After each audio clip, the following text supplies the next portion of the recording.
28절입니다. 사도행전 5장 28절은 그들이 신문 내용은 첫째는 가르치지 말라고 명령한 것을 어겼다는 것입니다. 이에 대해 사도들은 사람들에게 순종하는 것보다 하나님께 순종하는 것이 마땅한 일입니다라고 답변했습니다. 즉 하나님의 권세가 사람의 권세보다 더 위대하며 자신들은 하나님을 섬기기 때문에 마땅히 하나님께 순종해야 된다는 것이고, 두 번째는 예루살렘에서 당신들의 가르침으로 가득 채워졌다는 것입니다. 즉 기독교 신앙을 전파함으로써 자신들의 전통과 풍속을 파괴하고 백성들을 동요시키고 있다는 것인데, 이에 대해 사도들은 여러분들이 나무에 매달아 죽인 그 예수님을 일으키셨습니다인데, 이 말은 죽은 자와 부활과 내세를 믿지 않는 사두개인들에게는 실로 충격적인 것이었죠. 세 번째로는 이 사람의 피에 대한 책임을 우리에게 돌리려고 하고 있다는 것입니다. 유대인들은 예수님을 십자가에 못 박으면서 그 피를 우리와 우리 자손에게 돌리십시오 라고 외쳤습니다. 그런데 예수님이 메시아라는 것이 알려지게 되면 그를 십자가에 못 박게 죽게 한 피에 대한 책임을 자신들이 지지 않을 수 없게 되는 것입니다.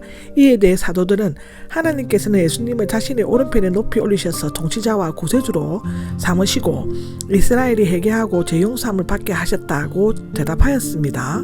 말하자면 그들이 회개하기만 하면 예수님을 죽인 죄까지도 다 용서받게 된다는 것이었습니다. 32절입니다. 32절은 이 일들인데 예수 그리스도의 십자가 죽으심과 부활, 성천 그리고 그를 통해 구원을 얻는 일들인데요. 사도들은 이 사실을 직접 눈으로 보고 귀로 듣고 생활로 체험을 한 증인들이죠. 또한 하나님께 순종하는 사람들에게 주신 성령도 역시 그 사실을 증거해주는 증인이 되신 것입니다. 33절에는 몹시 화가 나서가 나오는데 여기서 둘로 가르다의 미알용으로서 가슴이 찢어져 나갈 것 같은 분노를 의미한다고 합니다. 이곳과 7장 54절에만 나옵니다. 그들은 예수님을 죽였다는 죄책감 때문에 괴로워한 것이 아니라 자신들이 예수님을 죽였다고 말한 것에 대한 분노를 하였습니다. 이제 법정의 정의는 사라졌고 재판관들은 이성을 잃고 성난 맹수처럼 이빨을 드러낸 채 사도들을 죽이려고 하였습니다. 34절에는 가말리엘이 나옵니다. 사도들과 유대 교권주의자들의 격렬한 논쟁이 벌어지고 있을 때 가말리엘이 나서서 중재 역할을 하였는데, 그는 첫째는 바리새파에 속해 있었고 바리새인들의 공회에서 사두개인에 비해 소수였지만 당시 유대 사회에서 더 많은 영향력과 존경을 받았다고 합니다. 두 번째로는 율법 교사는 율법을 해석하고 가르치는 일을 하였습니다. 세 번째로는 모든 백성에게 존경을 받았고 그는 랍비들 중에서도 선택된 7인의 라반, 즉 랍오니 중 한 명이었고 그의 아버지 역시 라반인 시므온, 할아버지는 유명한 힐헬이었다고 합니다. 바울의 스승으로서 율법의 영광이라는 별명이 있을 정도로 온전하면서도 박학하였다고 합니다. 지식이 많은 박식하였다고 하는데, 그는 노년에 기독교로 개종됐다는 말도 있습니다. 그의 논지는 인간의 결의나 행동이 하나님의 뜻을 거스르지 않도록 하라는 것이었습니다. 35절입니다. 35절은 이스라엘 사람들이여 라고 하는데 베드로와 같은 호칭을 사용했으며 영예로운 하나님의 백성인 이스라엘이 경솔하게 행동해서는 안 된다는 충고가 암시되고 있습니다. 신중하게 생각하십시오. 너를 위해 내 마음을 붙잡으라. 자신을 살펴보라는 뜻인데요. 하나님의 백성은 남을 탓하기보다 먼저 자신부터 살펴야 한다는 의미입니다. 두 가지 역사적 신뢰 사례를 제시하고 있는 것입니다. 36절입니다. 36절에는 드다가 나오는데 파도스 총독 시대의 드다라는 마술사가 사람들을 요단강으로 데리고 가서 자신은 예언자이며 요단강 물을 갈라 사람들을 쉽게 건너게 할 수 있다고 선전했기 때문에 파도스는 이것을 진압하고 주동자를 죽였다라고 합니다. 아마도 드나는 헤롯 대왕이 죽은 후 무수히 일어난 반란의 지도자 중 한 명이었다고 생각할 수 있다고 합니다. 7절에는 유다가 나오죠. 이 사건은 드다 사건보다 잘 알려져 있습니다. 이 반란은 구레뇨 총독 밑에서 인구조사가 행해질 때 일어났던 일인데 AD 6년입니다.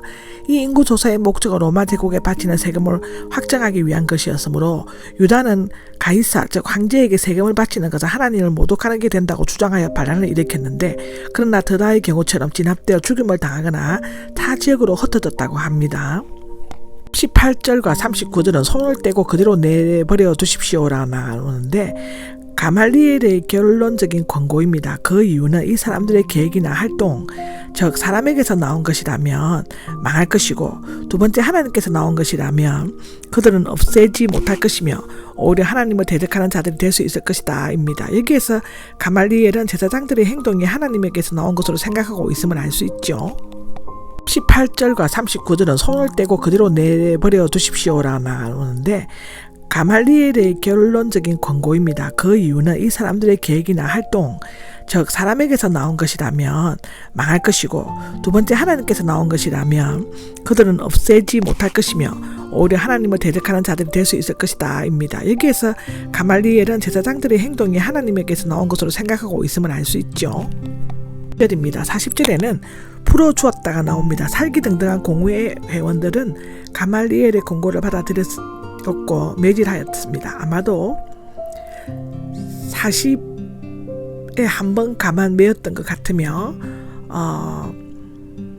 공회에서 때렸다라고 나옵니다. 그리고 전에 말했던 것처럼 예수님의 이름으로 말하지 말라고 명령한 후 풀어주었다고 합니다. 41절입니다. 41절은 기뻐하며 공회에서 나갔다는데 사도들은 자신들의 고난이 주님께서 예언하신 대로 이루어지는 것이며 또한 그 고난에 어느 정도 동참한 것으로 생각하였습니다. 따라서 자신들이 그 이름 때문에 모욕을 당할 만큼 가치 있는 자로 여기심을 받게 된 것을 영광스럽게 여겼습니다. 그들은 세상의 수치로 여기는 것을 기쁨으로 여겼고 십자가를 오히려 자랑거리로 삼았습니다. 갈라디아서 6장 14절에 기록되어져 있습니다. 42절입니다. 42절에는 날마다가 나옵니다. 시간을 초월하여 매일 하루 종일을 의미하는데 성전에서 그리고 집집마다 장소를 초월하여 어디서든지이고요. 예수님은 그리스도인데 초대교회에서 사도들과 복음 전도자들이 선포했던 설교의 핵심이었습니다. 끊임없이 가르치고 선포하였는데 사내들인의 위협적인 명령을 정면으로 거부하고 예수님은 그리스도고 약속된 메시아이심을 끊임없이 쉬지 않고 가르치고 선포하였다고 성경은 기록하고 있습니다.